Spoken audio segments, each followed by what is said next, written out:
haleluya. Shalom, selamat pagi saudaraku yang kekasih di dalam Tuhan. Jumpa kembali dengan Om Jono dalam program Kata Hari ini. Dan kita masih dalam pembahasan kitab Mazmur. Kemarin kita sudah belajar tentang Mazmur pasal 53. Dan sekarang kita akan membaca dan merenungkan Mazmur pasalnya yang ke-54. Pastikan jangan berpindah ke channel yang lain, karena channel ini akan menguatkan kita, akan membantu kita untuk tetap kuat di tengah badai, untuk tetap kuat di tengah persoalan, untuk tetap kuat di tengah pergumulan. Dan saya percaya betul ketika kita berjalan bersama Tuhan, apa yang tidak pernah kita pikirkan, apa yang belum timbul dari dalam hati, apa yang belum kita doakan, Tuhan telah menyediakannya. Haleluya. Tetapi sebelumnya kita berdoa, minta kekuatan dari Roh Kudus untuk kita bisa memahami dan merenungkan firman Tuhan ini. Kita berdoa. Bapa yang penuh kasih, hamba berdoa di dalam nama Yesus. Sekarang akan membaca firman-Mu dalam Mazmur pasalnya yang ke-54. Berkati kami semuanya Bapa. Sembunyikan hamba-Mu di balik salib-Mu, agar firman Tuhan termaterai. Sembuhkan yang sakit, kuatkan yang lemah, beri penghiburan bagi yang susah. Di dalam nama Yesus, haleluya, amin. Mazmur pasal 54, ayatnya yang pertama sampai dengan ayatnya yang ke-9. Judulnya doa dalam menghadapi musuh. Untuk pemimpin biduan dengan permainan kecapi, nyanyian pengajaran Daud. Ketika orang Zivi datang mengatakan kepada Saul, Daud bersembunyi kepada kami. Ya Allah, selamatkanlah aku karena namamu, berilah keadilan kepadaku karena keperkasaanmu. Ya Allah, dengarkanlah doaku, berilah telinga kepada ucapan mulutku. Sebab orang-orang yang angkuh bangkit menyerang aku, orang-orang yang sombong ingin mencabut nyawaku. Mereka tidak mempedulikan Allah. Sesungguhnya Allah adalah penolongku. Tuhanlah yang menopang aku. Biarlah kejahatan itu berbalik kepada seteru-seteruku. Binasakanlah mereka karena kesetiaanmu. Dengan rela hati aku akan mempersembahkan korban kepadamu. Bersyukur sebab namamu baik ya Tuhan, sebab Ia melepaskan aku dari segala kesesakan dan mataku memandangi musuh. Saudaraku yang kekasih di dalam Tuhan, cuma perhatikan dari ayat pembacaan kita hari ini bahwa Daud berdoa terhadap musuhnya. Kenapa? Karena ada yang mengejar-ngejar Daud, namanya Saul. Kita tahu Saul adalah seorang raja, tetapi Saul berencana untuk membunuh dan melenyapkan Daud. Tetapi Daud tidak pernah kecil hati. Daud berdoa kepada Tuhan dan Tuhan yang menolong. Saudara yang dikasih di dalam Tuhan, tema hari ini adalah Tuhan Yesus penolong kita. Saudara, dalam hidup ini kalau kita bicara tentang penolong, maka akan timbul dua hal. Yang pertama adalah penolong yang dari Tuhan. Yang kedua, penolong yang dari manusia. Nah, penolong yang dari manusia kita bisa lihat sifatnya hanya sementara. Kadangkala di depan kita dia menolong kita, tapi di belakangnya dia ngomongin kita. Nah, itu yang saya bilang munafik. Nah, pertolongan daripada manusia itu kadangkala hanya untuk kepentingan dirinya sendiri. Itu adalah pertolongan manusia, dan pertolongan manusia sifatnya sementara. Kadangkala di depan kita baik, kadangkala di belakang kita dia nusuk kita dari belakang. Nah, itu pertolongan manusia, sifatnya sementara, tidak kekal. Tetapi pertolongan dari Tuhan sifatnya kekal, sifatnya selalu membangun iman, sifatnya selalu menguatkan, selalu memajukan, selalu menyebabkan pertumbuhan iman. Pertolongan Tuhan ini yang harus kita butuhkan. Dan Daud mengalami hal ini.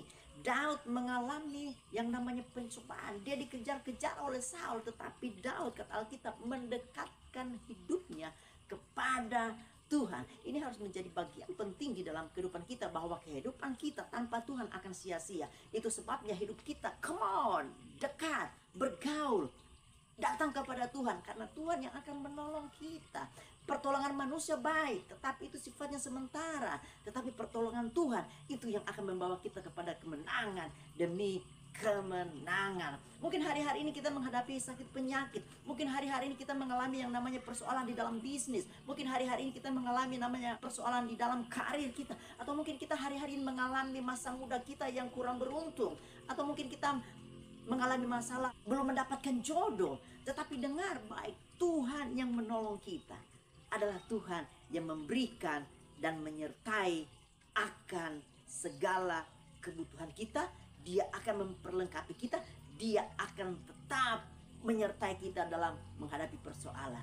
Itu adalah Tuhan kita, Tuhan Yesus Kristus. Nah, pertanyaannya saudaraku yang kekasih di dalam Tuhan, mengapa Tuhan mau menolong kita? Yang pertama saudara yang harus kita renungkan adalah karena kita punya musuh.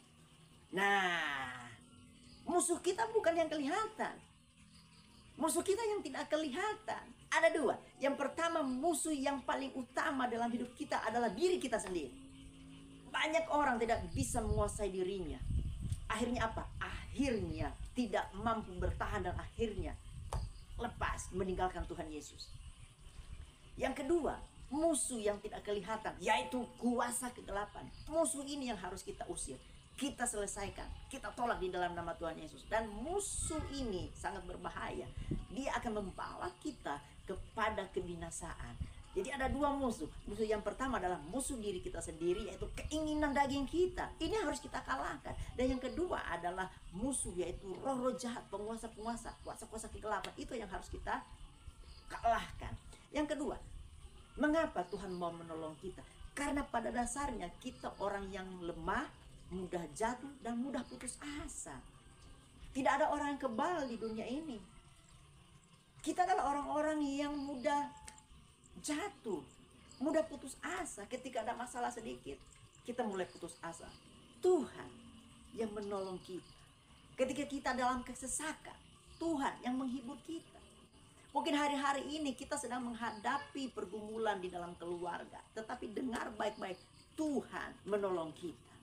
Saudaraku yang kekasih di dalam Tuhan, Tuhan mau kita tetap semangat, bangkit, bersuka cita. Tuhan yang memberikan kemenangan. Yang ketiga, kenapa Tuhan mau menolong kita? Karena kita mudah tersesat. Hari-hari ini banyak penyesat, saudara. Banyak orang tersesat. Apalagi kalau kita lihat di akhir zaman ini, banyak orang mengikuti pengajaran-pengajaran yang menyesatkan. Banyak orang mengikuti pengajaran-pengajaran yang tidak membangun. Itu sebabnya Tuhan menolong kita, mengarahkan kita agar kita tidak tersesat. Alkitab bicara kalau kita tidak menyimpang ke kiri dan ke kanan, Tuhan akan membela kita, Tuhan akan menyertai kita. Haleluya. Yang keempat, mengapa Tuhan mau menolong kita? Karena pada dasarnya kita adalah orang-orang yang dikasihi oleh Tuhan. Karena Tuhan mengasihi kita, maka Tuhan yang menolong kita.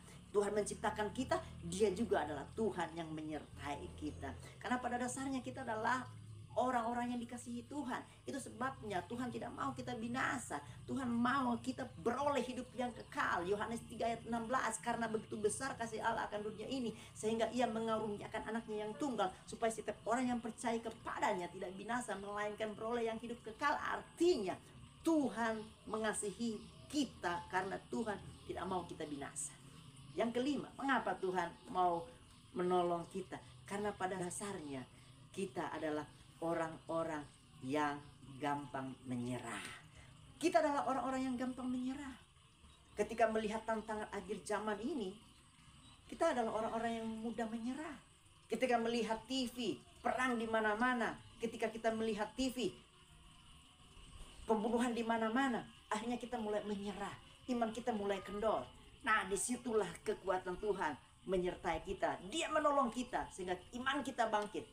Kita bisa berkata, Tuhan, Engkau penolongku yang hidup. Haleluya. Saudaraku yang kekasih di dalam Tuhan, hari-hari ini mari kita lebih dekat kepada Tuhan, karena Tuhan yang memberikan kekuatan kepada kita adalah Tuhan yang hebat, Tuhan yang luar biasa. Itu sebabnya bagaimana kita harus datang kepada Tuhan. Yang pertama, harus rendah hati. Daud menyadari betul bahwa dia adalah ciptaan Tuhan. Tuhan mengasihinya. Itu sebabnya dia datang dengan kerendahan hati. Makanya ayatnya yang ke-8 dia bilang begini, dengan rela hati aku akan mempersembahkan korban kepadamu. Bersyukur sebab namamu baik ya Tuhan. Jadi yang pertama adalah kerendahan hati. Daud tahu betul dia adalah seorang panglima. Dia bisa saja menghajar Raja Saul. Tetapi dia tahu dia ini siapa. Dia ini adalah orang yang dikasihi Tuhan. Itu sebabnya dia merendahkan hatinya di hadapan Tuhan. Dan Tuhan membelanya. Yang kedua adalah bersyukur. Orang-orang yang mendapat pertolongan Tuhan adalah ketika dia bersyukur. Mungkin masalah ada, tantangan ada, pergumulan ada. Tetapi yang dia lakukan adalah mengucap syukur kepada Tuhan. Karena dia merasakan kasih Tuhan di dalam kehidupannya. Dan saudaraku yang kekasih di dalam Tuhan, inilah renungan kita pada pagi hari ini. Saya percaya setiap hari kita dikuatkan oleh Tuhan lewat firman Tuhan yang akan menuntun kita. Sehingga kehidupan kita hari demi hari penuh dengan kepastian, penuh dengan berkat, dengan mujizat, serta perkara-perkara yang besar. Inilah akhir dari program Kata Hari ini. Jangan lupa like, subscribe, dan share video ini agar menjadi berkat bagi banyak orang. Tuhan Yesus memberkati. Kita berdoa. Bapa, di dalam nama Yesus, bagi setiap kami yang dengar program ini, Tuhan jamah, Tuhan berkati.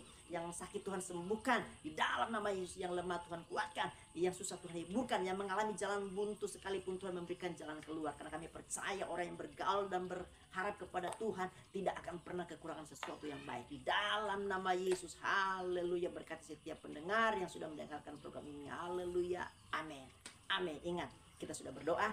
Tuhan tidak pernah lalai dalam menepati janjinya. Kini saja untuk bangkit, bersemangat, dan bersuka cita. Karena Yesus ada dan menolong kita. Haleluya. Tuhan memberkati.